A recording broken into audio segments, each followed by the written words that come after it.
let's just go with two. Let's go with two pieces of advice that you've learned in business that you could give to our listeners. What would you say? The first, that's a really good question. And I'm not asked that question a lot, so I'm trying to come up with it. Looking back through things, I would really ask yourself, the highest priority is, what do you love to do? And then two, find something that somebody else loves to do and build that. So, and does it match up? So that's three things, but you really got to fine tune, like, what do you love to do and what do you want to get out of the business and where do you want to be? Where's that long-term goal of why you want to open the business? It's that entrepreneurial spark. Like it just, one day it happens. You're like, I want to own my own business. Well, really think about what you want out of that, like where you want to go with it. And then two, make sure it fills a void for other people. Like, the bar business, people always loved beer, a pint, and a pizza. Yeah, that's easy sports, stuff. Yeah. Watch TV. Yeah. Real estate. I got into real estate. One, they're not building any more dirt. Nope. And everybody wants dirt. So that was like a no-brainer for me. And I love real estate. I love community. I love people. I love seeing people build things. I love to build things. I love to renovate things. I can touch it. I can squeeze it. I can sleep in it. So the real estate filled all of those voids for me. And that's it. And once you find that out, put fuel to the fire, man, and light that bitch. And light that bitch. Light that light bitch. it. Ends on that. Light it. Play the music when that happens. Light it on. What's going on, guys? Welcome to the Scalers Only Show, where we talk real estate, business, lifestyle, and everything in between. Today, I got my man, Mr. Paul Rockwell, on the show. One of my OG mentors, business partner, and friend. Welcome to the show. And Rockwell Mafia. Welcome, very. Thanks for having me. We were talking about that off air. Looking forward to it. Appreciate it. Absolutely, man. So, for those that don't know who you are, tell them a little bit about yourself. A little bit about myself. Well, I grew up as a poor white boy. Me too. How much the kind of abridged version. So, mechanical engineer by trade, school. Did a lot of consulting work. Built some restaurants. Sold restaurants. Started buying property. While I had restaurants, one of the cool things about restaurants is you get a chance to make some money. You had a very popular restaurant. It was. Very popular. Everyone knew it. It was. We were proud of it. I'm still proud of it. It was a great time. I had a great time in my life. I met Terry. Terry always I has a met good Terry time because there. of Average Joe's. Am I allowed to say Average Yeah, Joe's? dude. Are they still around? Or I want to plug. Yeah, my partner Mike has one in Hilliard. Abby bought the one in... She bought 3. They're she called bought 3, Joe's okay. now. Gotcha. She went real off the radar. It's not Went average Joe's. anymore. Now it's Joe's. It's not average. What's really Joe's. funny is, like, my very first job when I was 22, you owned the Average Joe's right beside the gym that I worked at. Yeah. And then we would work there 16, 8, sometimes You were 18 hours a 22? day. I was 22 years old. Good old I'm not urban much active. older than you. That's why you call me the OG. I am You're old. the OG, man. You meant like grandpa. No, I'm kidding. I turned 50 the other day. I'm You're still talking young, about too. my age, and my cousin was in town, and we're the same age. And he goes, well, we're talking about age, and he goes, well, I'm 53. I go, what? 53? You're only 52. And he goes, well, I just turned 53. I'm like, and it clicked in my head. His birthday is November. Mine's in April. So he turns 53 before me. So that got me kind of down because 52 sounds better than 53. When you But get it over, sounds better than 62. when you get over 50, the 2 and the 3 and They the 4 matter. and the 5 starts mattering. Yeah, there's a little bit more significance there. So, it's just funny, like 53 years old, I don't feel 53. You don't look it. I don't at all feel mentally or physically 53. Why do you think that is? Stallone 75. So Stallone 75. Yeah. The dude's amazing. Having restaurants, maybe you I'll look age like you a him when lot. you're So 70. how's that? I'll tell you, my son, he's 10. I had him when I was 52. He'll be 11 in January. I mean, 42. And 42.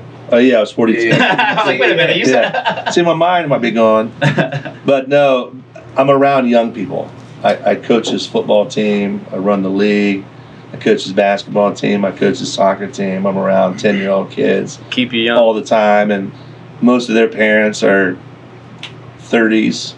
So I'm around young people. So, and it's kind of funny because when I was younger, I was always around, my mentors were always, and the people I hung around were 10, 20 years older. Mm-hmm. So in the last few years, I've lost a couple friends, but they're 70, 75, Yeah. 65, and you lose the perspective of when you're younger. And I'm 30, and a buddy of mine's 45, right? You don't think nothing of it. Mm-hmm. But then I hit 50, and he's 65, and passes away, regardless of the age, I guess. But if you look at life in age, you're like, the perspective changes. You're the mentor now. So now I'm that guy, and but I'm around a lot of young people, and I always learn. Uncle Rockwell. I like Hey, that. I was the funkle. like that. Cousin Rockwell. I like Cousin Rockwell better. I was the funkle. I'm the fun growing up. Yeah, being the Yeah. funkle was great, and I always tell people, like my little brother, I'm like, you're a terrible uncle. Like, he's older and he has kids, and when you're younger, and your brothers or sisters have children, and you're the fun uncle, it's fun. You're around them all But the then time. once you have kids, and you have nieces and nephews, it's almost like your child. You spent all the energy on your child, Yeah. and then your nieces and nephews come later, and it's harder. It was easier for me because here I am 30. I have 10, 15, 20-year-old nephews, and we go hiking, camping, do different things. Because I'm the fun uncle, I can't. I have all the time in the world. Yeah. All my other brothers had kids at the time. So then You were in businesses now at the time time. goes forward. And you're building some business. And I had businesses Yeah. being How built. old were you when you Will started? was born in 2012. I was 3 years in the bar business. I'll say you were doing that. I was trying to do the math. So Willie was born, and and things That's changed. tough. That was tough. Did it have partial reason why you got out of it as well too, or No, not really? not really. The bar business isn't tough. Business is tough, and when you have a partner in a business, you both need to have the same vision. And when you don't, it becomes hard. So let's rewind back for a second, because you were, when I met you in 2009, we'll say the end of 2008, I was a 22-year-old kid. To me, I'm like, wow, this guy owns this place. Like, Yeah, it's kind of funny. It's Paul Rockwell, Paul Rockwell took me out of the place. And, It's a very iconic name. And then you had that business, but you were an engineer. Yeah. For 15 years, right? I was an engineer since 1990, so for almost 20 years I was practicing as a consulting engineer. At the time I opened up New Albany and I met you, I was also teaching. I was adjunct faculty at Hondros College as well. Teaching real estate. Yeah, and I had done it for 10 years, all through the 2001 to 2010. I was adjunct faculty at Hondros College. And then once I opened up the first bar, I resigned from that. It was too much. Yeah. I know you from the bars, and then he was talking about properties. Like, wait, Paul Rockwell? No, properties? No, Paul- not the Paul's bar. got- Rockwell. Yeah. Yeah. Were Paul's you got a- his hands in everything. Were you a realtor as well? I was a realtor. Yeah. Yes, I let my license go. And once I realized I didn't need my license, To do anything. I didn't want to have to mess with the Continuing ed. And CEs and Yeah. stuff was hard and didn't make sense financially. So a question I got is like, what was like the entrepreneurial itch or like the entrepreneurial epiphany for you? Because I mean, you did the same. Like, typically engineers don't go out and end No. up being their own boss. No. So during my engineering world, ever since my first job in Columbus, one of the oldest firms in Columbus at the time, they're still around. our hours were 7 to 5, right? Well, Paul Rockwell does not like getting up early in the morning. Okay, so 1990, I'm 20 years old. I'm right out of college. I had never been to a White Castle. I grew up on a farm in Zanesville, went to school in Zanesville. I'll never forget my first job. It was on Henderson Road, Old Henderson Road. The first day on the job, I was on time. I was there by 7 a.m., maybe 6:59. On time. I was on time, 7 o'clock. Last time I was ever on time at my office job. And I went to lunch. I go into White Castle. It's hamburgers. I'm going to give me a hamburger. I walk in. I go, I'll have 1 cheeseburger and a fry. That didn't work. And the dude looks at me and he goes, you need at least 4. Yeah. I'm like, dude, like I'm not an eating champion here. That's a lot of food. And then he goes, no, dude, look at him. And he brings them out, and there's like 1 cheeseburger. Yeah, like I said, yeah, stamps. give me 6. Give me 6 of these. Yeah. So, back to your question, the epiphany. I would never show up on time.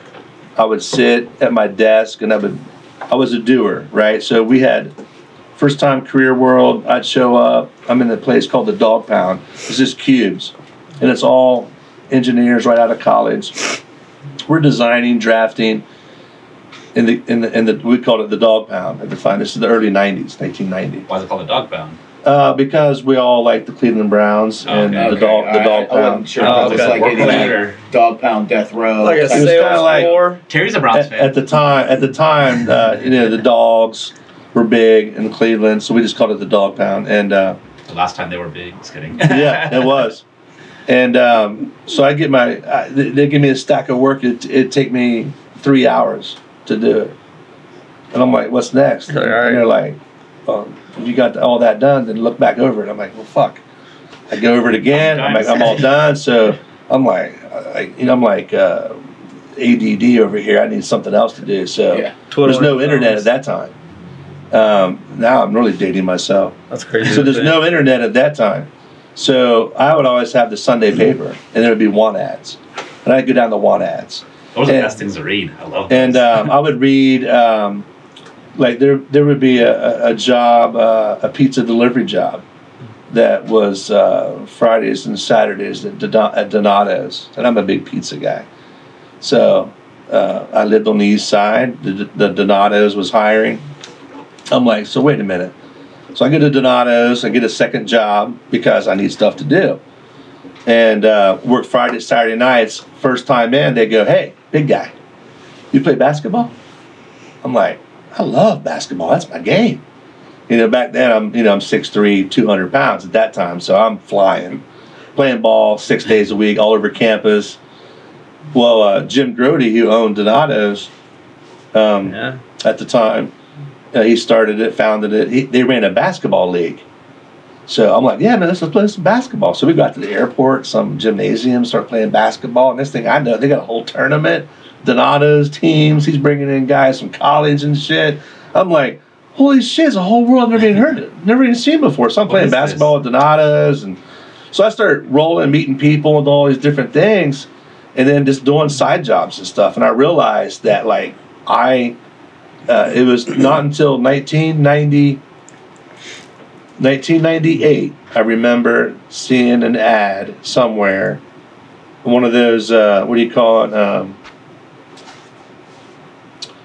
multi-level marketing? Pyramid Yeah. scheme? Well, not pyramid, But it's sorry. not Yeah. pyramid. But it is, but it's not.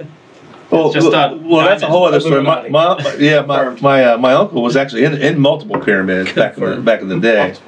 They weren't pyramids. But they weren't pyramids. But you just gave a guy money, and then everybody else gave in money. Then It was you a just got money. triangle. It was a triangle. And then you got money Dude, for that. I just explained to my kids this morning what a Ponzi scheme is. Dude, I'll leave it at that. That's great. So I'm doing this MLM thing, It's a good and conversation. it was this car wash, spray wash material. I don't know what it was called, but you used it to wash cars. I was in Cincinnati at the time, and I was recruited from Columbus by another firm to go to Cincinnati. When I was recruited, I was like a rock star. Like, I mean, everything's paid. They bought my house, and just a big high level job. It was a very nice transition.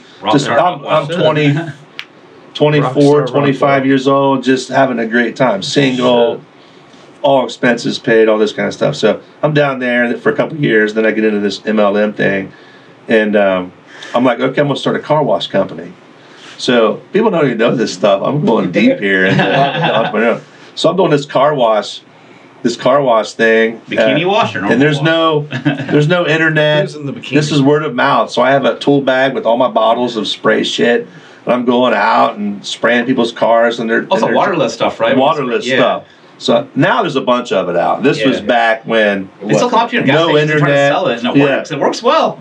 So I'm doing all this stuff, and then it doesn't really, I'm not making much money or whatever. Then I started power washing, and then I started a power wash company, and then just blah, blah, blah, this one thing after another, until it built up. Really, it jump-started when I got into the bar business. But the engineering was paying the bills. Yeah. Well, I left my engineering firm in 2000. So when I left the engineering firm in 2000, I went on my own and started my own firm with a partner. My first partnership, and it blew up. He cost me like $40,000. Partnership, not partnership. Yeah. So we started a consulting firm, and I could sell. So we went out and I sold some jobs, and we did some jobs, and blah blah blah, and that ended like 2 years in. So then I'm like, you know what? I'm just gonna do my own thing. I had bought my first house on Sawmill Road. It was a crack house. Is that the one you tried to sell me? On West Case. Yes. It is the one you tried to sell me. Yes. And it was like back in the Yes. I don't know what happened to that. At that time, Can this come up? it was just bad. It was just bad Hang that timing. down. That was bad timing between you and I, as far as for you to buy or whatever. Yeah. That's hilarious. Looking back, Never a bad time. I Just probably should have bought that. Yeah, I was gonna say. So I bought that house off of a guy. He was a real estate attorney, real estate investor guy. I didn't know much about real estate investing at this time in 1998. And he said, "Hey man, you got a job?" I said, "Yeah, well, I make good money consulting." He says, "Okay, well, we can come up with a W-2, blah blah blah." He did some shady shit.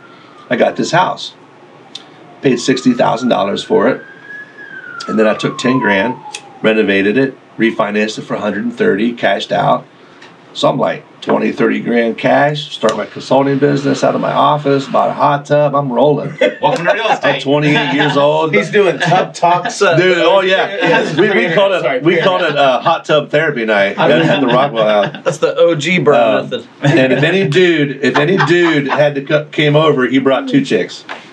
So I can see how other shows came about slowly. All the pieces are coming together. And so I owned that house, and that house really is what jump-started my career in real estate, because then I started I upped my consulting game, got that up to 6 figures, doing really well, rolling, and then I don't know, it was about 3 years later. This must have been early 2000s at this time. So I refinanced it again for like 180, cashed out like another 50.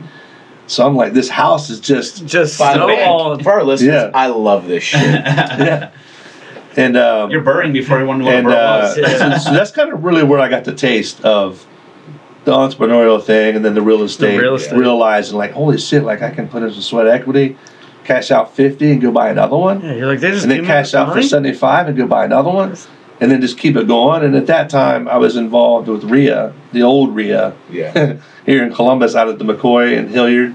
I don't know if you even know. It might have been before me. They used to meet out there at the McCoy Center out there, and I'll never forget. I'm sitting out there. This is late '90s, trying to get into real estate. These guys are like, "Yeah, man, I bought a house, bought it for 50. I put 10 in, sold it for 150, or I refied for 150. Took 75, took 25, and bought a Harley. Took another 25, bought this Rolex. I see where this shit's going." And it was everybody at this networking group. This is before internet. This is in the paper. It's posted. You go here for real estate investing. It was a lot harder to do. Extranet. And a lot, very, very, very, very iffy. Yeah. Sketchy. So it was real used car salesy type stuff. How many did you acquire during that time? And I don't even know. I have to go back to the timing of all of it. How many do you have now? We have around 20 properties right now. It's Mostly all commercial now. Yeah. Mostly commercial, so it's a little different. Once I realized that I can take $300,000 and buy a commercial property and generate twice as much cash flow with the same amount of debt. When I realized that, it was all Way over. less I'm going headache, overhead. I'm going commercial. People. Well, I realized people will pay their business rent because that pays their bills. Their company pays for their family. With no company, they have no way to make their mortgage payment. So it's actually what I have found is like the opposite. They'll take everything and pay the rent to keep their business going. As long as you have good operators, and then it just rolls from there. So that's when I got a taste of that. Was that Sawmill Road house? I ended up just selling that house like 2 years ago. No shit. You didn't sell it to me. No, I kept it for. It's not a crack house. You know what's funny? I refinanced. It was a really nice place. So I had that house in '98. I just sold it in '18. How long is that? 20 years? Yeah. It's over 20 years. I sold it in 2020, I think. Over 20 years. I put $5,000 down on that house. Put 10 in. And then over the lifetime, I refinanced and cashed out. Well, 40, 50, 75, over $150,000, and close to probably $200,000 in 20 years. Hey, what a Then I sold it for $160. I didn't make anything on it when I sold it, but I got all my money out of it by basically refining it over and over and over the years. And I didn't realize the numbers until I sold it. I went back through and looked at when I refied everything over the times and what I did with that money and how that helped jumpstart some it's of the opportunity cost. Exactly. So for a lot of listeners, we do talk about real estate and the BRRRR method, which is kind of like the new thing. It's like you buy it. I still don't know how to say it. It's buy it, buy, repeat, rehab. Too many R's now. rent, repeat. refinance, Repeat. Yeah. Anyway, that whole buy it, suck your cash out. Yeah. You're doing it before anyone knew what it was. But so you did that, but like you became kind of a no debt guy at some point. Like we've had these conversations back and forth where it's helped me out tremendously. Where I've been, it's like Paul Rockwell's been like in the back of my mind, or like angel on the shoulder, being like, don't get in too much debt. And then I started thinking about it. I'm like, oh, maybe he's right. And now in times like this, I mean, December 2022, I'm like, damn, I'm glad I was a little bit more conservative with how much I borrowed over the years. Yes. Over leveraged. How that started for me. So the first real house we bought in our portfolio, when I say we, is me and my wife. We own a company together. It's our real estate arm. So can you pull that up on TV? And before I even married her, we bought a house on Elmore, the one you bought. Oh yeah, 1581. Yeah, it's up for rent right now. And so I go to her. It's 2005. Stalker, you're watching all of it. 2005, and I said we need $20,000 to buy this place. So she put up 10. I put up 10. We were not even married yet. We bought it. I put in 10. That's love. And then we had no debt. So at that time in 2005, you could walk into Chase Bank, and they gave me a little checkbook when I left, a $55,000 line of credit. So when that happened, I went right down the street and bought another house on Grasmere. Grasmere. For like 103? It wasn't 03. Yeah, it was 03. I still have a Grasmere property. And you bought that one too. Properties? Yeah. So Terry bought a few of those down in Linden. You probably doing pretty well on those at this point. Over the years. It might have taken a while. The ones I bought, they were just like on the wrong side of the street, or like something was wrong. But it all works out. Take this one. I'll make money over the long term. So so then I went down and bought 3103 Grasmere, and then 2943 Grasmere, 3106 Grasmere, 2975 Howie, and a few more. I think I sold you 3 or 4 you bought. Medina burnt down, sold it. You know, so. Can you talk about like But how what- you bought all those though? Because to me that's super interesting. Yeah, so we you were able to get did the those. first one in cash, and then I went and got a line of credit with a checkbook, and then I took that money and went and bought the next house. The line of credit was a checkbook? Yeah, so I had a line of credit. They just gave me a Oh, checkbook go at the spend. bank. Yeah. Back in the day, Go right it. back in the day, that's how it worked. Today, it's a little bit different. People don't know how to write checks my nowadays. mom still I'm not writes gonna lie. So I walked into Chase Bank after Elmore, and we refinanced. It didn't refinance. It was just a home equity line of credit, HELOC, $55,000. Didn't owe a dime on it. Went, wrote a check for Grassmere, finished it up, rented it. By that time, I'm making rent money. Then we bought cash on the next one. So then I had two we owned cash, one that I had debt on, because remember I bought Grassmere, the first one, with equity from the other one. Mm-hmm. So there's still no debt on that one. And I always kept about 3 out of 10, well, no, about 5 out of 10 debt free. So I always ran 5 to 6, 7 of the 10 debt free. Just in case you came across a different opportunity. Well, if something would happen, Look in the mirror right now, me too. Yeah. if something would happen, then I would dump the 3, Yep, and I have cash flow coming in with no debt got it. and a little bit of cash flow. You don't need much cash flow to live on. Like You are the OG Terry Summer. at old. Well, me and Terry's had these talks, years ago. Over the years, it's been quite a few years now that we've known each other. Yeah. And when you start keeping your debt down, and not just like, I like having properties that has 0 debt on them, not just 50% leveraged across the board, but own half, like titles to half. Right. And then the other half leverage the shit out of them. This is one of the things I learned from Paul is that, you could, like, if you took your entire portfolio and you said, okay, I own, let's just say 50%. Yeah, Don't have 50% debt on everything. exactly. Leverage all of these Yes. goes up over here and then keep these debt Free. And that was something I Free. learned. Like, my goal, I wanted to get a certain amount of properties paid off free and clear and just move them to the side. Yes. So that way, in case Yes. like something like we're in right Well, that's now. your cash flow. It pays your debt. Exactly. It pays You your can sell all bills. this stuff. Yeah. Even if you don't make anything, you have this. It's Yeah. still cash flow. Yeah. According to Reddit, you don't own crap. Listen. Oh, really? Yeah. Listen here, Fred Durst. Yeah.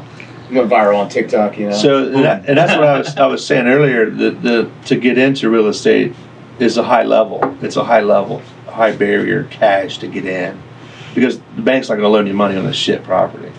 So you have to have cash from somewhere. Where did the turn go to commercial? Like, how long until you started buying commercial stuff? So commercial, Was that like after or before the? the commercial, you had to have more cash to get into it to a level, because commercially things are just more expensive because of rents, and now you're into people's businesses and higher. At least the commercial spaces that I'm in, more, like Delaware and areas that are up and coming. I bought commercial in Franklinton. When I bought Franklinton properties, I had 2 of them. People were like, "What are you doing?" Like, my business partner was like, at the time, was in the bars, was just like, "What? Franklinton? What's down there?" Was that how you got I the commercial remember. That's the experience? Was from the bottoms. bars? Yeah, Or from the Yeah, restaurants? from the restaurants was my commercial side, and Yeah. we'd sit down and review our leases every year. And we're like, "Fuck, like Paying how much? $200,000 a year in rent." Did you own the buildings that you No. had the restaurant in? No, They're all strip malls. no. There's strip malls, and then guess They were what? perfect anchors for a lot of. Oh yeah, they were malls. great anchors, I mean, and you're they made money. But the problem was when you start to scale, and you have a real cold winter, and what happens to sports bars when it's really cold in February? We got one next Stay door. home. Yeah, nobody comes out. People at home Yeah. watching But sports. guess what? You're still paying You gotta pay $12,000 a month rent Yep. on 7 locations. That's $85,000 a month. You had 7 And- locations at one point. Wow. Yeah, and guess what? That landlord, They don't. they care. don't don't give a care. fuck. They got to pay their They'll bills. find somebody too. else to move in if you Yeah. get out. Yeah, they don't care. So it got to a point where we had landlords calling us, saying, "Hey, man, the old Wedgwood Pub in Powell. The guy that bought that building from Texas. His name was, let's say his name was Wayne. Big old belt buckle That and a makes big old sense. hat. Yeah. That makes sense. This guy's Hey, my Wayne, name's big, Wayne. There's big Wayne. corporate guy from Texas. Not Lil Wayne. I'm Big Wayne. Big one. He bought a center that we rented in, and then he bought another center we were not in, that some other bar was in, and he says, "Hey man, I got this bar called the Wedgwood Pub in one of my centers. I'll give it to you if you move in. I'll boot the guy that's there out." And we ended up working a deal to get into that space for almost nothing. Where was that one at? Damn. In Powell, The Wedgwood Powell Pub, one? and I it like that became one. Average Yep. Joe's. That's what happens when bars fail. They'll try to contact the successful The ones and landlord, say, yeah, hey, yeah, come in, you can have all the equipment. So, we'll take it. so take it we over. had landlords, we had developers all over the country, really calling us up. I had a guy that owned Burger Kings. Oh, This wow. guy owned 60 Burger Kings, Jeez. and he wanted to start building hotels. Does anyone still eat Burger King? Yeah, and dude. Flame Broil, man, That's since not the best. Name borrowed? I the original chicken sandwich. That's still the original chicken sandwich. The But- long one and a hoagie. Oh yeah, I love that. Yeah, love that's the why. original mayonnaise only. Yup, Agree. that's the Oh, one. Agree. Love that Lettuce shit. on, shredded lettuce on it. Bring them out right now. Little shredded Like lettuce. I'd throw down one of those right now. Uber Eats, we got you. So this guy, I figured I was going, but Wayne from Texas. the guy from Texas. So we got into that deal. We had landlords calling us. This guy from this hotel. He wanted to build these hotels, and he's like, "I want to put an Average Joe's in my hotels, like the hotel, like restaurant will be Average Joe's." Shit. So we're like, cool. We met this guy up in Akron. He's got these gold chains. He looked like Rocky Balboa. This dude, That's like the fourth like Italian reference. from With gold chains, Youngstown, though. gold Youngstown, that makes chains. sense. If Like, people don't know dude, what Rocky looks like, He was you're wearing, That's Rocky right there. he was wearing a like a sweatsuit outfit. You know, like right out of the mafia. Youngstown's Mafia. Oh yeah. Oh, yeah. He's, and, he's like from Youngstown. Well, I taught real estate in Youngstown, No shit. and I met a guy there his name was Angelino Valentino. Now I know you're not making this And I'll shit. never forget this shit. I'm at the hotel in what's that town there? Not Wintersville. I'm from Steubenville. Well, my buddy Area. Mike's from Good pizza. Steubenville. There's a So- place there in Youngstown. What's the town there where the ice cream came from? Culver's or Toronto? There's a little town near Youngstown. It's where there's a famous ice cream from Youngstown. There was a hotel. There was a Holiday Inn hotel Shit, you're losing. right there in Youngstown. Anyhow, it was gone by the time he was born. so I'm in this Holiday Inn in the big old classroom. 30, 40 people. I'm teaching home inspection. This is 2000. I'm 30 years old. You're still young. And I roll in, I'm teaching this class, and all these students are 50s, 60s, 70. Older guys retiring, wanting to get into home inspection. So I'm sitting there, and this guy, Angelino Valentino, this Italian dude, looks straight out mafia, man. He's 75 wearing a black sweatsuit. This guy, hair I slicked love it back, too. gold chain, watch. And he said during breaks and at lunch, I'd have lunch brought in, and we'd all eat and we would talk. And this guy was telling me about the Youngstown Mafia back when Dean Martin, Rat Pack. the Rat Pack would come through, and before that, Al Capone. It was called basically Little Chicago. He goes, Paul, I tell you, as a kid, and this guy was 80 at the time. So when he was a kid, this must have been back in Early the 50s. 19s. Yeah. 40s, 50s. He goes, I was parking cars at the restaurant, one of the local restaurants, and the parking lot's packed. I'm parking cars, valet, people rolling in their suits, Rolexes. They're going into the restaurant. Parking lot's packed, but I would walk inside and there wasn't a soul at a table. They were all in the back. You go through the back doors, down the steps to the basement, and it was like fucking Vegas. Yeah. Girls, bookies, Wow. poker, liquor, bootlegging, you name it, it's going on. He goes, and sitting right there at the door is the local cop. He's also the local bookie. Everything goes through the local If you don't pay, cop. I'm arresting you. Yeah, seriously. He'd pull you over, and if you owed money, you're gone. But if you were on the good, you're good, man. good. I'll see you Friday night downstairs. Like that. And it was restaurant after restaurant after restaurant after restaurants. All the bright lights on the main drag, but every restaurant was empty. Parking lot's packed. You go down the basement. That's where the action was. Yeah, Packed. it's always like and more. So they would have like That's what that coffee back shop booth in Walgreens and goes more, for. and then they have everything in the back. He goes, it was crazy. He goes, there'd been the girls, the celebrities, the mob. It was all run by the mob. I mean, everything. The steel mills were all owned by people from New York, locals, big money, tied into the mob. And that's where the Teamsters would haul all the steel. They would haul the trash. You know, they were in the town. That's when the steel mills went away in Youngstown. All the money went with it because all those businesses were gone. There was no reason to bring in people from Chicago. You know, I randomly looked at Youngstown on Zillow just to see what houses were going for. I did not find one that was for sale for more than $225,000 in Youngstown, Ohio. Wow. That's crazy. That is crazy. It was probably last month. Oh, no shit. I was just reading before I came here yesterday or this morning. Toledo is one of the top 10 real estate markets in the country. Cash flow, probably. Yes. Yeah. Cash flow. Yes. You can buy cheap But stuff and flow it. It's the cheapest real estate in Ohio. You probably buy them It's for like. close to Ann Arbor, 15 close to grand, 20 Michigan. grand. Oh, is it? I get all that, but Toledo's got a bunch of old houses though. Yes. So that's the thing I hate about it. Is like you get Cleveland, perfect example. Yes. Same. Yeah. Dude, there's so many people that do turnkey shit in Cleveland, Ohio because like, oh, my cap rate's 12%, or Right. hey, like I'm buying this for $80 and it's gonna rent for $1,200 a month. It was built in 1880. They can't sell it. You have 1880 problems. Oh yeah, Like, dude, it's unreal. the They're maintenance deep. on that thing will crush you. They're deep. Yeah. But that's my Youngstown story. So. I don't know how we even got on the I have Youngstown. no idea. You were shit. talking about this inspection Hondros. event, like Hondros, college. Dude, I can get off So on you tangents, train man. gangsters is what you're saying. You gotta keep me. You're a gangster. You gotta reel me in if I get going. So, dude, you were running this inspection event, and then we were talking about how you became this entrepreneur and when it started. how that all worked, and then we were in the bars. But the question I got is like with the bar business, because it was always intriguing to me. I tried to start a brewery, and you told me not to. In 2013, you're like, you better have whatever you think it's going to cost.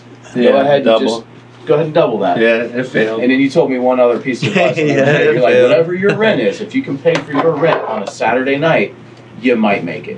And I'm like, that's the okay, truth. This guy doesn't know what he's talking about. I'm like, yeah, I get in there for like 3 months. I'm like, yeah. If you have a couple of Saturdays and can't make rent, you're fucked. Yeah. And we were. Yeah. Big time fucked. Yeah, that sucks. I learned my But lesson. you learned a lot. That was a nice place. Yeah. It was a great place. I still have some growlers. Some Memorabilia? I had some pigskin. How did you decide on the name of Average Joe? Great concept. Hold on. A great name, great You got it back concept. there? Terry, you were actually ahead of the time. With to be craft honest. beer I scene. think Oh, pigskin. There you Pigskin go. Brewing Company, right? Yeah, there, it was man. great. That's collectible right there. It is. How did you name Average Joe's? The dynamic of that is what the problem was. You probably would agree. The concept itself, but you had partners and the whole dynamic of it. Partnerships, man. Like if you now imagine us right now, we go and buy a building, Yep. renovate it, dump money into it, keep the rent where it needs to be, pay into our corporation, Yep. and we open up Pigskin And Brewery. then you open a pigskin. Or It'd be craft badass, brewery dude. in general. No-brainer. Yeah. It'd be badass. It was a high And it would succeed. And the other thing too, like your concept, Average Joe's, perfect. Yes. Because for me, like one of my favorite things on planet Earth is beer, chicken wings, and sports. Well, they didn't have anything Dog like And it. you guys had phenomenal food too. Yes. Wings were Like the you didn't best. just go I there mean, just to have a beer. We- Like, you went there to eat. We hit it at the right time. How'd you name it? I've heard that. So Average Joe's. So it's funny. Me and my old partner Mike, who we've been buddies since 1990, and his partner at the time, 2005, and we're sitting around up at the Polaris location during renovation, during the build out, and he always carried a yellow legal pad. So I had a yellow legal. He brought 3 of them, one for me, one for himself, and then one for his other partner. And I was not a partner at that time. I was the consultant building the place. And we all started drawing like rocks. He had jakes and like dugouts and I don't know, and Jason had some names and stuff. He really didn't care the name of it, I don't think. Jotting down names. So, Dodgeball had come out. I think Dodgeball came out in 04. Vince Vaughn, everything. And it was very popular. And Mike has a sister from Steubenville. He's from Steubenville. Oh, shit. And his sister was the graphic artist wing of our business for a long time. She did the logo and all these things, and worked with us here remotely. And she came up and sent us this logo that it just said Average Joe's with a little dude with a stick, like a hobo, he was just traveling. Okay. And we look at it and we're like, wow, like Average Joe's. And then Joe the Plumber, I don't know if you remember back in the early 90s, one of the candidates for president, The Average Joe, was in Toledo. And he referenced Joe the Plumber as, well, Joe the Plumber wouldn't want that. Like how do you know what Joe the Plumber wants? Yeah. Like, you know what I'm saying? Out of touch type thing. Yeah. Then Average Joe, the Dodgeball came, and in the gym, Average Joe's. And so it was in an era where it was like the average guy got looked over. Yeah. And so when we came up with the name, our whole motto was, we want a nice place where an average guy can come in and sit down and feel special. it really was. And that was our whole motto from the beginning. And then Mike built that store, and then another one in 07. I jumped in 09. We built 6 more. And we wanted a name we could mass produce. Average Joe's Pub and Grill. That's a great name. Connected with a lot of people. Yep. Wow. And we got national recognition. We won wing contests. Perfect locations too. Like nice neighborhoods. We had anchors. Yeah. The New Albany store, how we found that. Mike comes to me and says, hey man, there's this center out in New Albany. I don't know shit about New Albany. They're still building He goes, there. but come up to Polaris and we'll ride out there. So we rode out there and we sat on the curb of the building. It was vacant. It was a brand new building. The only thing that was there was the gym. Yep. Our end was all unfinished, just a white box, not even a white box, dirt floor. And we would go and we would get to-go food from Subway down the street. And we would come back out and we'd sit on the curb eating our Subway, watching cars go by. That was our research. The high traffic on Just Hamilton. seeing And then we drove. Yeah, Best commercial sawmill. research you can do. And then we drove the neighborhoods. And we're like, well, fuck, this. How No far sports is bars. this neighborhood from where we're going to be? 1 mile, right down New Albany. $1 million home, $1 million home, $1 million home, $1 million home. Golf course, Les Wexner. Yep. We're like, holy shit, this is all within drivable of where we're at. So we went in there, and the landlord gave us an ungodly amount of money to build out the space. Was that Royce that owned that? Bullion, the guy that owned Urban Active? No, It wasn't him. no, it was a real estate group. Casto. Wait, Got it. Casto owned that, and they sold it during our deal. During our first term, they sold it to a company out of California who still owns it, because I still get emails from them. Open another the one? big dummies that Yeah. I'm still listed as the contact probably. But so that's how we did that deal, and that's how we did every deal. We would go out, and we were real close to buying some buildings. I think if we stuck in it, we would have bought some buildings and put our own business in the building. Yeah, And next knowing step what I to knew it. now, I wish I had done it earlier. But you can't go backwards. You learn from it. You move forward, and moving forward, I own 5, 6 buildings that have restaurant, bars, and breweries in them. So I'm still in that world, and I The mentor. life cycle of the real estate investor. Yeah, Right. so I get to mentor some people who start up stuff. I'm still working with Abby, who owns Joe's. Yeah. She's putting a place in He's killing it Crestline. now. He has a bunch. Well, check this out. She's putting a place. This is for Abby if she's ever listening to this. So I bought this building in Crestline, Ohio, and It's on Route 30, right? yeah, right off in downtown on Seltzer Road. There's a little strip in Crestline. Cobblestone Road, old buildings. It's about 100 yards long of their It's like their district of Downtown. restaurants. Yeah. There's a wedding venue. So there's this building there I bought. Cool as shit building. 3-story building. There's a train set in the basement that has a roundhouse in it, because Crestline is one of the last roundhouses in the country was in Crestline, if you know railroads. So this railroad, you turn the light on, and it's been there since 1950. Oh, wow. It's moved on with the house, What? with the property. Really? Upstairs, That's 3-bedroom, 3-bath Airbnb, sweet apartment, overlooks the strip.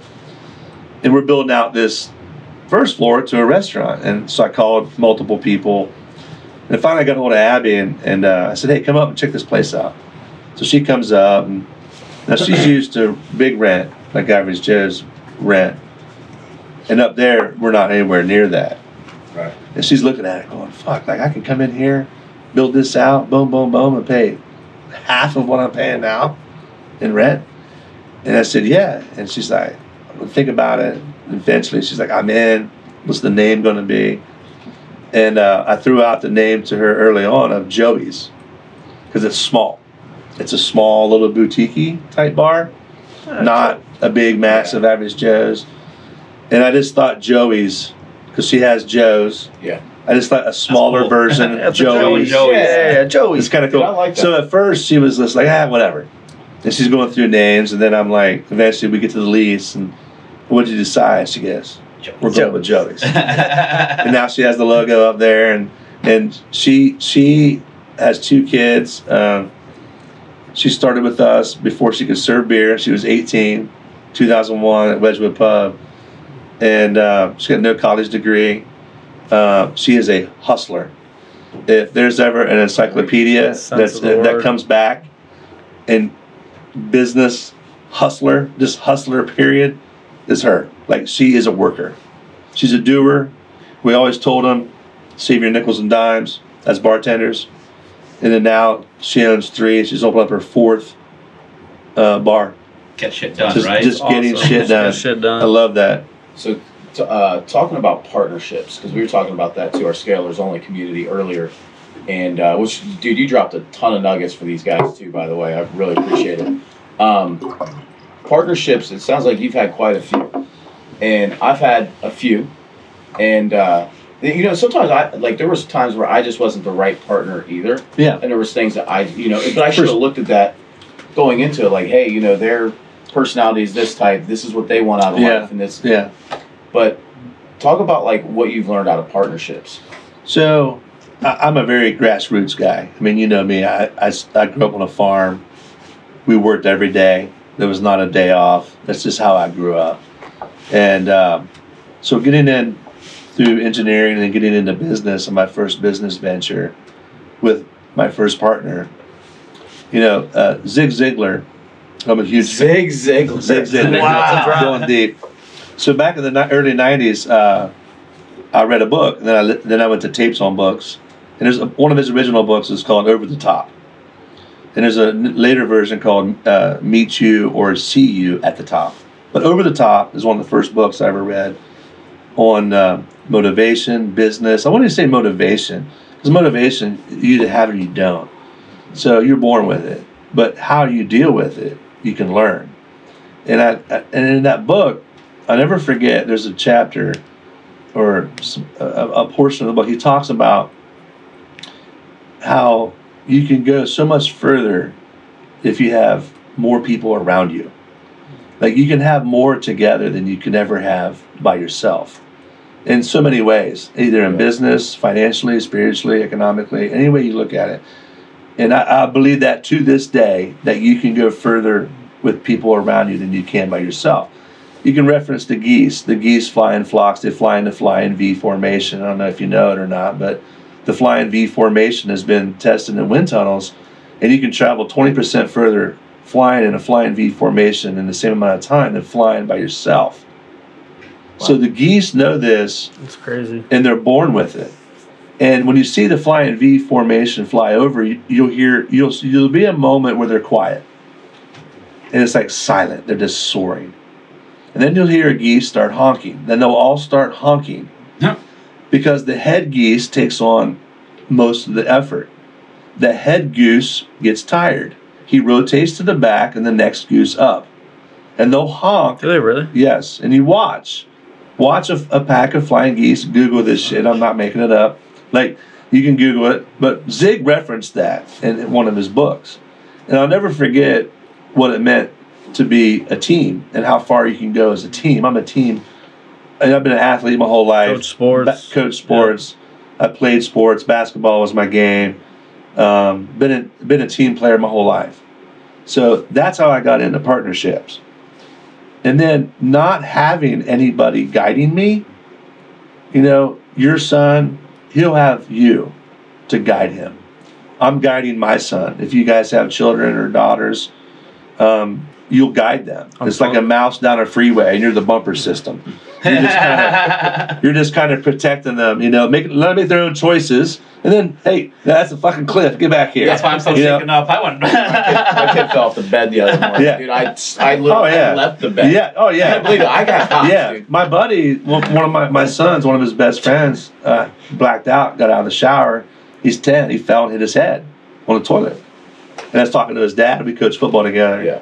And his dad goes, dude, it was a thud. And I went from my couch to that bathroom in lightning speed. Yeah. Because we are there. Now, my dad was there for me. My dad was not a business guy. He didn't know how to guide me in the business world. So when I got into the business world, my dad's real proud. He's like, fuck, I don't have nothing for you. What you have, I've given you. And that's the hard work, teamwork, effort, principles, the core values. I had all those. But that will help you make a decision. But sometimes when you're young, it's not the right decision. So when I get into a partnership, my first real partnership is when I realized the year 2000. Do you remember when Conan O'Brien and William Shatner? Oh, yeah. The year 2000. Yep, the year 2000. You remember that? Cars will fly in the year Hopefully, 2000. cut to that when you edit this and put one in for me. All right. In the year 2000. In the year 2030. Yeah. So I realized, it was the first time I realized I was around somebody who was lazy as fuck. He's your partner. And it was my partner. And I'm like, I can't believe how fucking lazy people are. It is not in my DNA. Dude. I am not made up of lazy. Right? My wife's the same way. I mean, she's a doer. She's a worker. When I met my wife, she was a breath of fresh air because it took no effort for us to click. None. It was just a natural thing. We're wired so much alike, we're so different. We come from different walks of life. Our son, that dude, he is the same way. He is 110% balls to the wall. Get shit done. Whatever I do right now, I'm going to be the best at it. Pass that on. Like, he wants to be NBA, he wants to be NFL, he wants to be all these things. Yeah. He wants to run the family business. And those are the things that we guide them from a very young age. My son, and you'll know this, and congratulations, by the way. I haven't seen you since the little dude was born. But when my son was, I don't know, when he could walk and talk, he would climb steps, and he'd look at me, and he wanted to jump. And I said, you decide. Oh, crap. So he'd walk up to the first step, he'd look at me, I said, you can decide if it's a good idea or a bad idea. He goes, okay. He'd jump. He'd be like, all right. That's good. So that was a good idea. He'd do it again. He'd get to the second step. And I never forget. I'd be like, well, is that a good idea or a bad idea? He'd look at me. He's like, well, okay. He'd jump. And he'd fall down. He'd roll. He'd like, all right, I'm going to do it again. He'd jump the second step again and jump again. The third step. First time he went to the third step, he looked at me and I said, is that a bad idea or a good idea? He looks at the step. He takes one step down to the second step and then jumps again. He knew the third step would fuck him up. Yeah. He knew that. He was scared. He had that fear. He had that, I let him make those decisions at a very young age.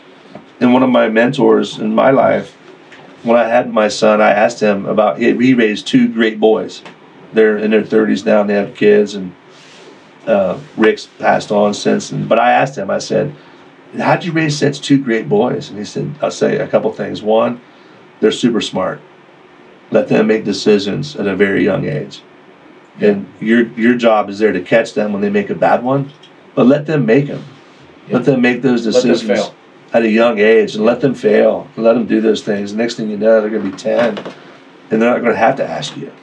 And then they're going to be 15, 16, and they're like, I know this is the right decision. You know what I mean? And they're confident in what they do. And then they go to college, and it just builds and builds and builds on that decision-making stuff. So I don't even know what your question was that you asked Dude, me. I was asking about partnerships. But okay, back to partnership. So that's kind of how that's good shit. I'm like, that's kind of how it ties together. And then with Mike, my partner in Ivers Joe's, he threw me a bone, man. Like he looked at me and put faith in me, and I jumped in both feet. Spent thousands of dollars. Did you jump from the first step or the second step? He said fifth step. Like, I'm going up here. I jumped from the roof, man. He's like, screw that, I'm going up I here. jumped from the roof, and he put faith in me, and we rocked it. I mean, for 10 years, it was bam, bam, bam. It was everywhere. It was great, you know, and it just came to a point where it was time. I made mistakes.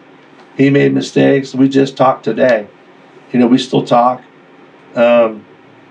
You know, we still love guns. We go shoot guns. I don't see him enough because we get busy, and his kids are in college and stuff. And but we talk, and he taught me a lot about money, a lot about how to make money, a lot of realizing the bar business early on. And you can translate this to any business. It's not how much money you make; it's how much money you keep. Yeah. And that's why I fucking hate the tax man. I just hate that motherfucker. Tax man, and then all those employees that see, you know, hundreds of thousands of dollars rank through the register, and they think that it's all profit. Oh yeah. You know, they don't realize their margins are like, like I have to pay all this other shit out. Yeah. Have operating capital. Hope everything goes right. We don't have a rainy day. We don't have snow, and then I get to keep this. I get a little bit at the end, and then. Yeah. And by the way, my nuts are the one on the chopping block. Right. Yeah. Not yours. So you can go get another job, you know, but I lose shit. Yeah. And when you take that risk and you do those things as a business owner, that's why now, you know, my partners, we all have skin in the game. We have a tangible asset that we own together, real estate, and our exit is defined before we enter into the relationship. So, I like that. So we know how we're getting out before we get in.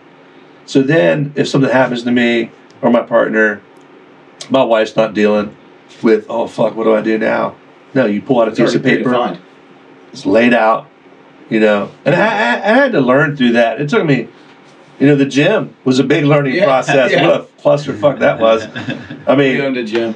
And that could be a whole documentary. It should be right there. It will be a documentary. The characters that we had through that. I don't know if you know this, but Chris Dillon passed away. Yeah.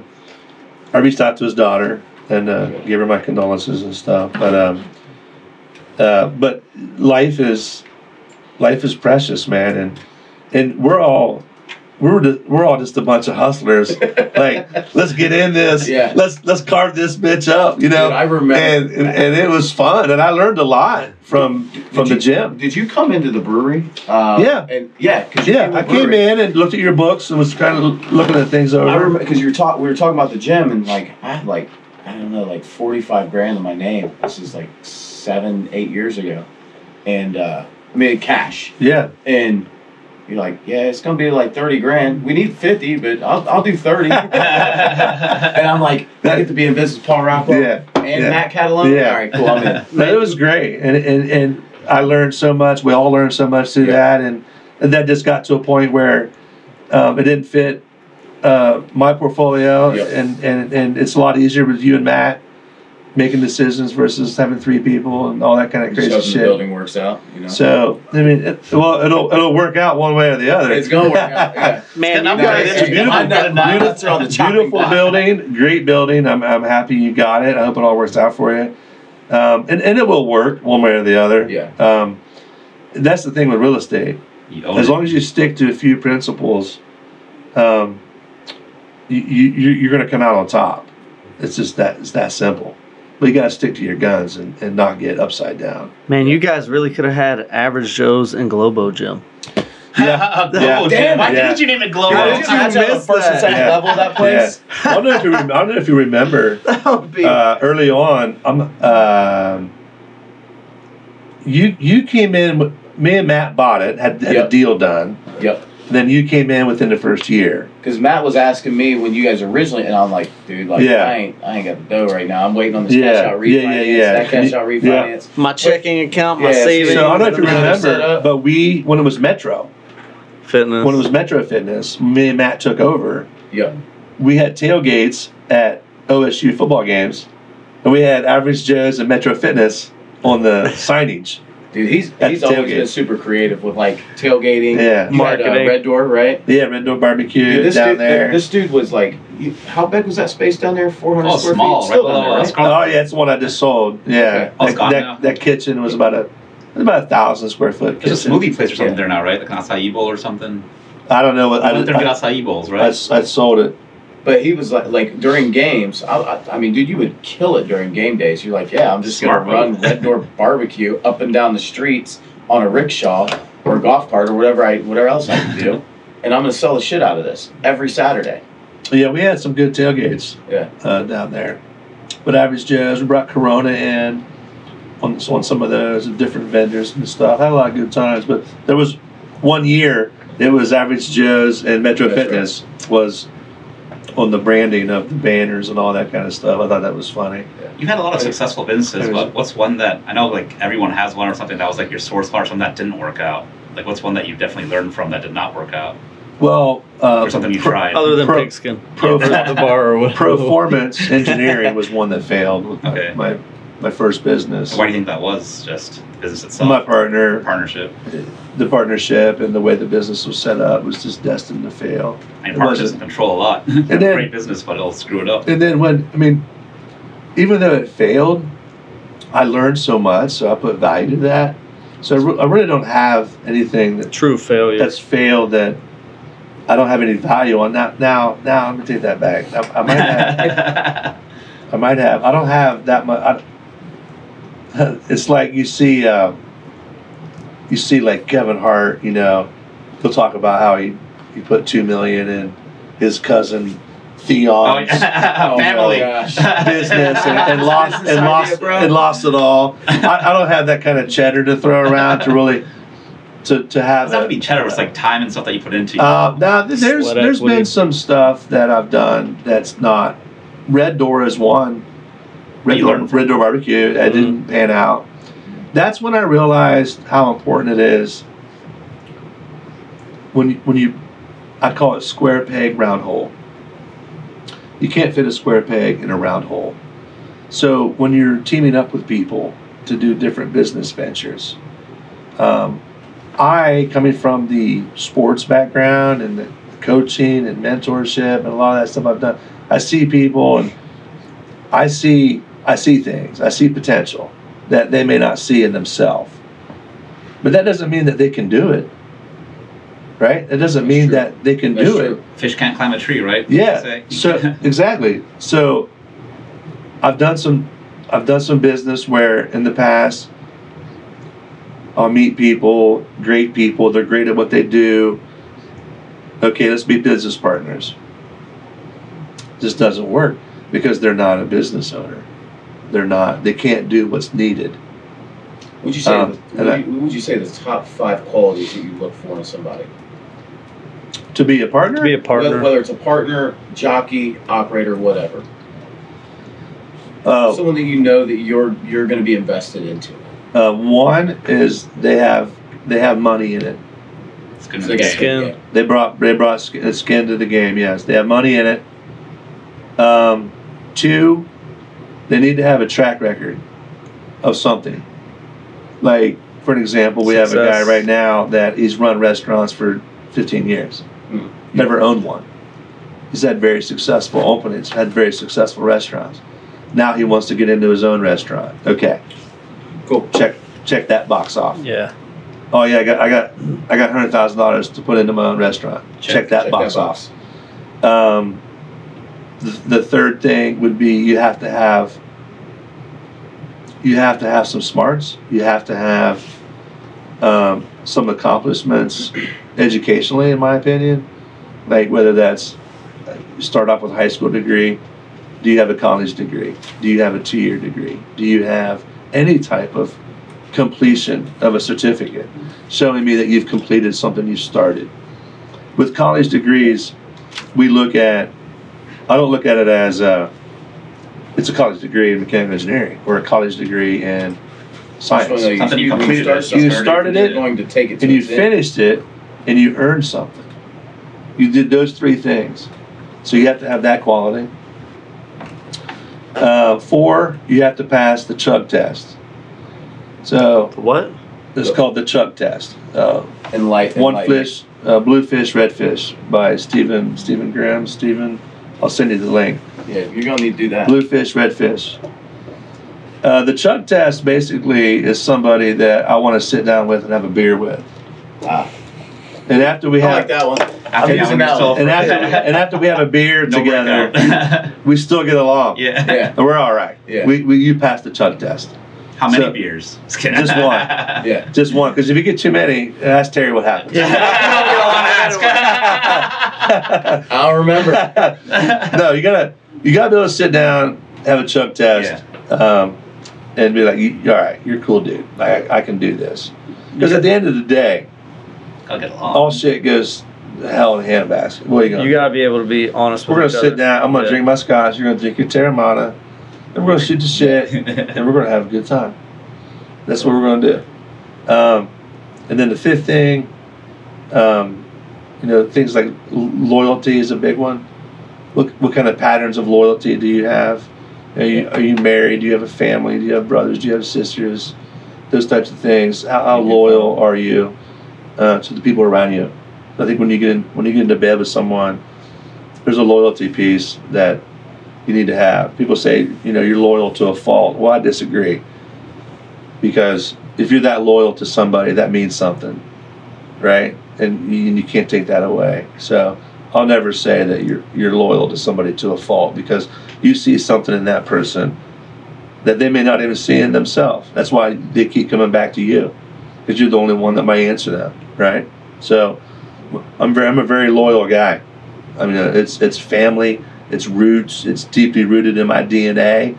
And that's just kind of the way you grew up, too. It's just Being a small town dude, it's who I am. Like, you have your circle of, back where I come from, and probably you guys too.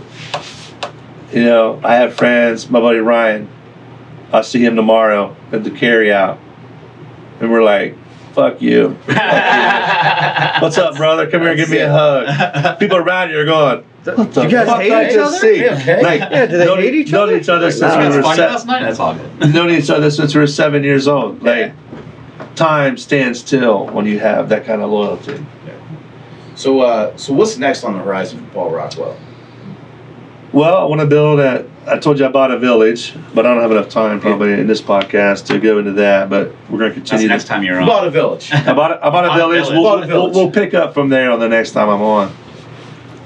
I want to build a community, and part of that community is a 20,000 square foot rec center that I want to build, a basketball, volleyball for youth. Can I name it after Up in you? Walden. Rockwell Center.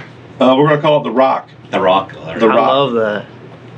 It's going to be Oh, it's yeah. going to be a basketball. You think you're gonna get sued Pass by the Rock. The Rock? No. Yeah. That's his tequila, right? Terramana? It's gonna be, Just for one. It's going to be a basketball with like multiple hands holding the ball. Oh, that's cool. This is my vision of the logo. I'm a big visual logo kind of guy. Yeah. I love collaborating with artists, creating logos. And then the tagline will be where everybody has game. Oh, that's awesome. Love it. I want it to be for the community, the youth especially. You're going to find out real soon. And if you have kids already, our communities are so underserved with access to gym space. For basketball, for sports, for working out, whatever it is, there's not enough gym space in the world. Especially in the winter. Yeah. So even we're up in Delaware, and you would think Perfect Delaware, community, I think. northern Columbus, there's just plenty of rec centers. There's not. Huh. There's not. There's teams that don't have basketball practice because there's no gym space. Really? Yeah. You'll find this out. It's all over. It's everywhere, dude. Small towns and everything too, right? Small towns, big cities, everywhere. Huh. There's not enough gym space. Yeah. It's going to be huge. Yeah. Like, through everything you've done too, like I know I asked you what was something you learned from minus your children and family and everything, what do you think is your biggest accomplishment? Because you've been through so much and done something. What to you is personally your biggest accomplishment that you've done so far throughout? Because you've done a lot. Wow. Yeah, you have been through. Aside from being married and having my son. Yeah, that's obviously the biggest one. Besides that, just like professionally wise or something, or do you think this one coming up is what you're trying to aim to be your biggest accomplishment? I don't think I've had my biggest accomplishment yet, but to this day, I think the biggest accomplishment is getting me and my family to a point where we could retire tomorrow and not worry about a paycheck. It's amazing. So I think that in itself, whatever that is, it continues a lot, but yeah, is financial there's a lot of things in there. I mean, I'm not rich. That's not. But we have built enough assets and invested enough to where we could stop tomorrow and function as a family and be comfortable for the rest of our life. And you can jump in that big ass pool. And I can jump in that big ass pool all day long. I love that pool. So I love that thing. You know, and we're just at the beginning of that of the retirement. To me is like perfect retirement. To me would be my son graduating college and coming back to work the business with me. And I could do that till the day I died, till I was 90. The meaning of that. Absolutely. So I think retirement for me would be, and my son, we've talked about those things, whatever that is for him. You know, he loves the Army and the military, and he wants to do all that. And hey, I'm okay with all that. And when you're done with that, you come back, you know, and you take care of the family business, and then I can think about retiring, and we kind of do it together forever. It's awesome, man. I've got one more question for you though. So you have people like Mark Zuckerberg, who he's got his white shirt, he's got a same kind of outfit. Steve Jobs, same way. Paul Rockwell, damn it, what's up with the visor, man? I've never asked you that. You always have a damn visor on since the day that I met you. That's a coach thing. You know, I don't know where it started. Somewhere in the 90s. Obviously. Somewhere in the 90s. I'm still doing it. Who was the old Florida Gators coach? It was Steve Spurrier. Yeah, Spurrier, there it is. Steve Spurrier wore it. And I can't even tell you my first visor, but I can tell you that I had long hair at one time. Longer. I like your hair. I mean, and I had this flowing hair. And I always wore my visor everywhere I went. And it holds my sunglasses up here. Okay. Because I hate having my glasses in my pocket. It's a utility. So it's a utility piece. Yeah. I can take it camping. Lots of put my light onto it. But what about like there's a lot that goes into this. It lets sunburn, the heat. Well, I don't have too many bald spots. Yeah, I got hair up there. You know, things I need to worry about. Yeah. So I have. You get those visors that have the hair on them. And I you know don't what I'm have. talking about? Yeah, the So the visor, and it's funny you said that because I also like hats. I still have a pigskin. Yeah. Do you even know a home hat for him to get It's the old. away? Yeah, we'll get it. It's the old snapback pigskin hats you have. Nice. And it's all dirty and shit now, but I have one of those. But so I have probably thousands of hats. You have a hat room. You don't need a shirt. You got a hat room. I have bags of hats. I can't get rid of shit. I have a problem with like getting rid of stuff. Yeah. In the bar business, every week, a vendor would come in. Here's a new Corona visor. That was the thing. I'll collect them. Yeah. It was visors. I have all these visors. Leinenkugel, Budweiser. Leinenkugel. That was the thing. All these different visors and stuff. But so today, coming down here, in the wintertime, I'll switch to a little beanie. And one of the guys in Ostrander, he started a company called Ostranded, and it's an apparel company. Really cool gear. So he's been giving me, and I buy beanies, hats, flannels, different things. So I have this beanie. It's an Ostranded beanie I was going to wear. It's all black. It's just an O on it, this logo. So I wear a beanie or my toboggan with a little ball on top or a visor. So to come down here, I'm going Paul Rockwell. Yeah. I'm going straight visor, man. Love it. Visor and the glasses. I just got the glasses. But the visors has always been, it feels good. It feels good. It looks good, man. I wouldn't know you any other way. You know how many people I'll see at church or a funeral, is that you, no Paul? visor, or I'll go out to dinner and I won't wear one sometimes. Paul, is that you? And they're like, They're just going like this the whole time. They're just staring at. What are they staring at? I've never seen you with no visor. I had staff at Average Joe's that would see me with no visor at a Christmas party. They're like, "I'm gonna get a picture." Yeah. Because every picture I have has Paul in a visor, and so the story of the visor is just not a major one. Just it's kind of my thing. It's a unique thing, man. My thing. My son's into headbands. Okay. Sports. He wears headbands. Wears a headband every day.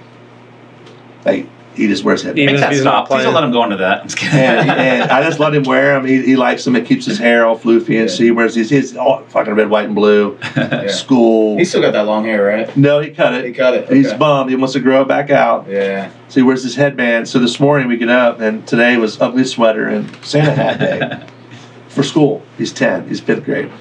So he gets his ugly sweater on, and he goes, and he has these Santa hats he's picking out with his mom. So he's putting to have a really cool big Christmas vacation one, like the original, real long ball, Oh. real nice, fluffy. He's putting them on with his headband. And I'm having my coffee, and I'm going, Will, like, you got to lose the headband to wear the Santa hat. He goes, well, he answers that, throws the Santa hat down, and goes, I ain't losing the headband. Like, he knew, he made his decision 100%. Fuck it. If I have to wear the Santa hat, then I can't wear my headband. Then I'm Santa's going. got to go. Santa's got to in the go. future, we're gonna have the Rockwell visors. That's what So- you need, your own visor. Oh yeah. Ohio. There. I've thought of that, doing an R. When you have the But I'm Rock, you not- have your visors there too in the merch shop. But then I'm just not into. I like wearing other people. Like this visor here, the story. I have stories now. You have stories about. To your visor. So all my visors have stories. So every year for Ohio State football, since probably 1993, I've purchased a new visor in the end of the summer, or during the summer for the upcoming football season. So last summer I took Will, went to OSU basketball camp. And he loved this camp. It's a 5-day camp. He goes down, he plays at the shot, lunch, all that fun stuff. The last day I show up and I'm early, and the apparel shop was open. So I went down to buy him a basketball, a mini ball, to have signed by the players on the last day. So I got a Sharpie, a little mini basketball, and this visor was sitting up there like, oh, Just staring at you. staring right at me. And I go, this is the visor that I'm going to wear for this season. So I bought the visor, and I've been wearing it ever since. So on game day, every day I coached, I would wear it. Every day I coach, I wear it. It's become my, and then by the end of this season, by the end of the winter, it'll be all dirty. It's already got a little black mark on it somewhere. It's just got character. So it'll get all dirty. Gotta have marks. Average Joe's, I think I ordered 125 visors. And they were all for you. And I had One per had day. white, Yeah. black, and red, and I bought two batches, and I would pass them out at golf outings to people. And I have friends who will send me pictures today of them wearing their Joe's visor, That's fun. golfing. Like, hey, Paul, this is for you, That's fucking cool. that kind of stuff. And then I still have a bunch of Joe's ones that are brand new. So when I go out to do, a new event, or when I go on vacation to the beach house we just purchased, I'll grab a new Joe's visor and put on, like, I'm gonna wear a white one this week, brand new. Lives on forever. Because I like the branded stuff that has a story behind it. Like Joe's is always going to have a big part of my heart, because that's where a lot of my world started.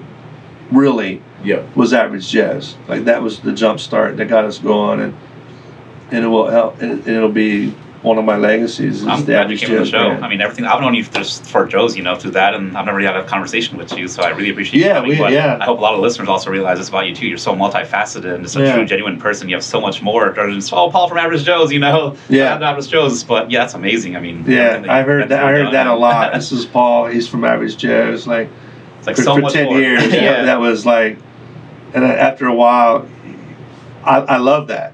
Right? It was. There's so much more you It's- can tell and teach and do so Yeah. much more to the Yeah. thing that you've done. And all Yeah. It's not just Joe's. Yeah, It's just a and part it's of your one of those story. things where people amazing. people who love Joe's, when I would meet them, there was one dickhead. I'm that I here, met. I'm sitting right here, bro. I was golfing at a golf outing, and I didn't want people introducing me to people I didn't know. Like, this is Paul Rockwell. As you're doing introductions, Yep. he owns Average Joe's. Yeah. Like, I never, after so many years, I didn't like that because of what was about to happen. Yep. So he introduced me to this guy, understand. and he was just an asshole. He was like, yeah, I fucking hate that place. Like, right to me.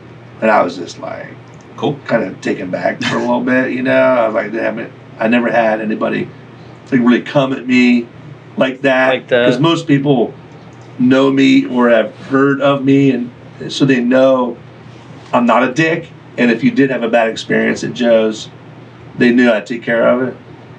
And that's not who we are. Everyone has a bad day. Well, this guy came and he had a bad day and had a terrible experience. So he wouldn't let it go.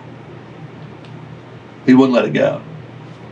And eventually the guy that introduced me to him pulled him aside and said, listen, fucking let it go. This is my buddy. He had a bad experience here. He told you he'll fucking take care of it. Fucking let it go. And the guy finally let it go. But like not until then. Like he had to be asked Yeah, to let it I go. would never do that to someone's like. That's what I'm saying. That's why I'm calling. Someone that's built something from the ground up. Screw you, I hate pigskin. That's why I'm saying. I'm kidding. So do a Totally lot kidding. of other people. I don't call people a dickhead or asshole very often, but he was. It was just to the core, you know. And I've seen him at golf outings since then, and he's still an asshole. And it's just, You're probably beating him at golf too, so. that's just who they are. But I'll never forget. So we're kind of at that time where we got to wrap up. If you could give, let's just go with two. Let's go with two pieces of advice that you've learned in business that you could give to our listeners. What would you say? The first, that's a really good question. And I'm not asked that question a lot, so I'm trying to come up with it. Looking back through things, I would really ask yourself, the highest priority is, what do you love to do? And then two, find something that somebody else loves to do and build that. So, and does it match up? So that's three things, but you really got to fine tune, like, what do you love to do and what do you want to get out of the business and where do you want to be? Where's that long-term goal of why you want to open the business? It's that entrepreneurial spark.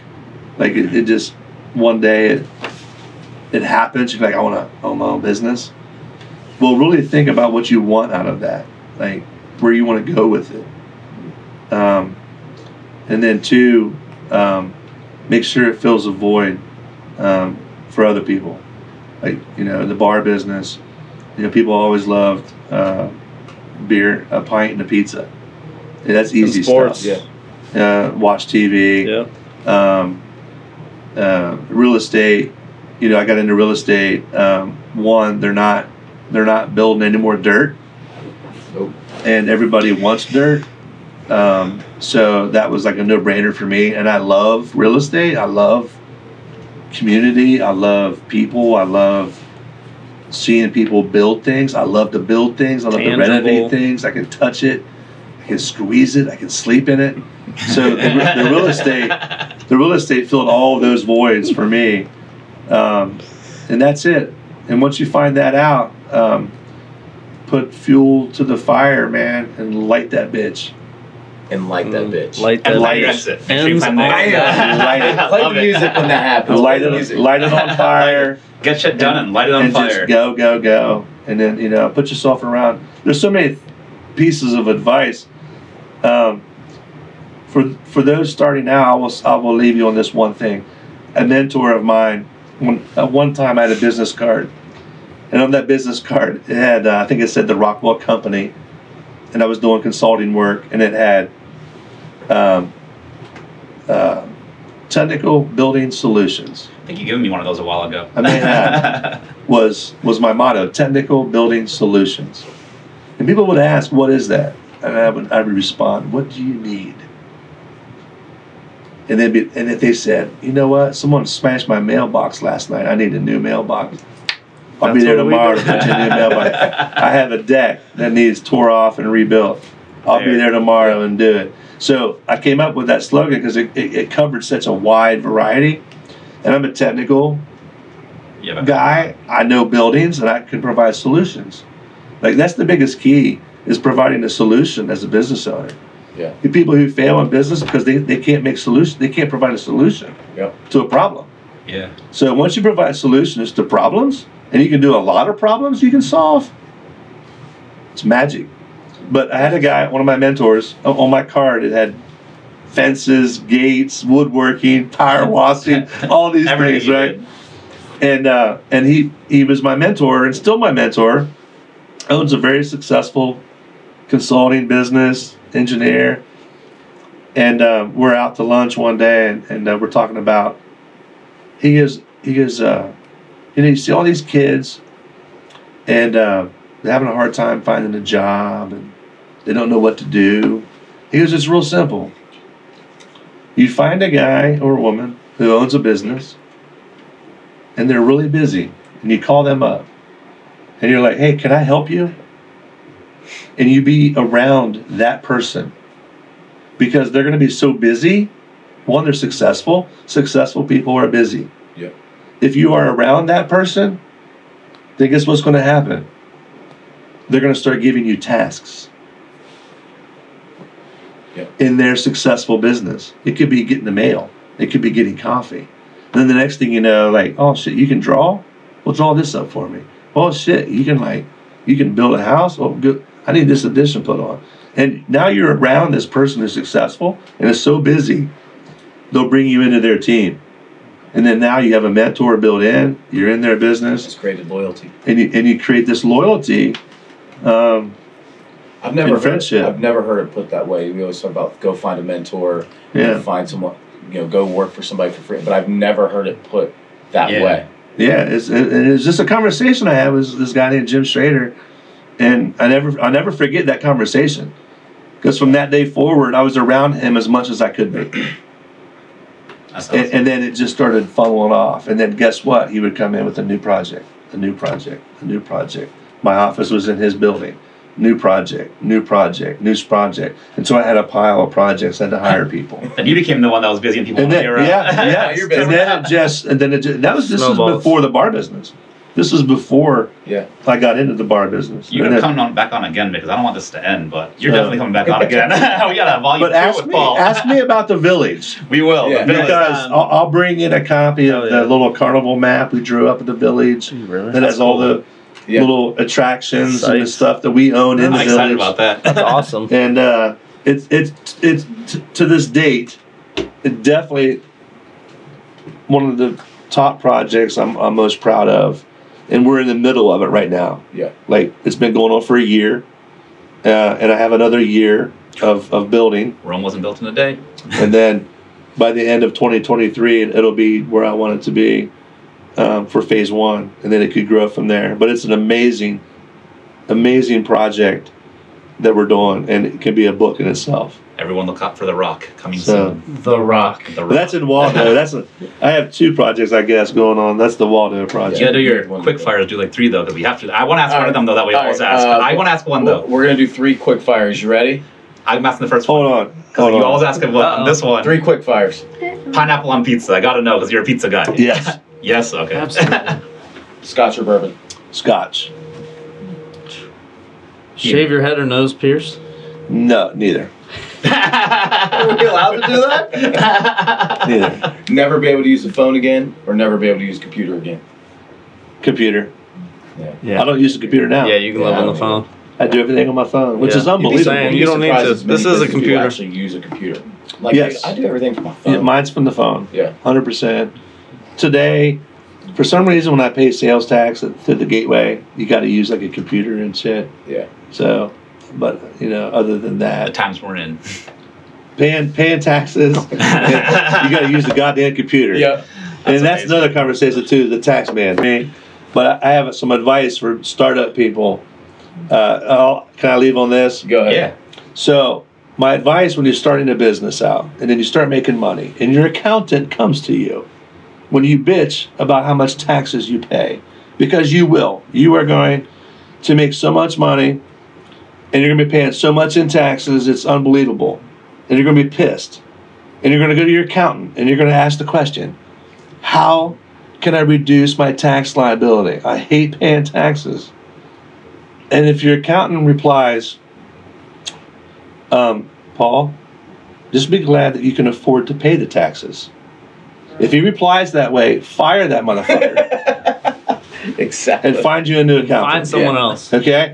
Yeah, exactly. That's not the answer I'm looking for. If they don't say immediately, buy real estate, Oh my they God. definitely suck. I'm sorry, Mark, but I had to say it as my accountant. Like, he'd always tell me that. And I'm like, that's not what I want to hear. That's not what I want to hear. So, well, Paul, we appreciate you being on, man. Thank you for coming. hey, thanks for having me, man. I love this setup. I love everything about it. I'm going to tell people about it. This is great. You're doing a good thing. And really appreciate you talking to our Scalers Only community as well. Yep, You guys really got a lot out of it. Cool. So until next time, guys, thanks for tuning in to the Scalers Only show where we talk real estate, business, lifestyle, and everything in between. Until next time, peace.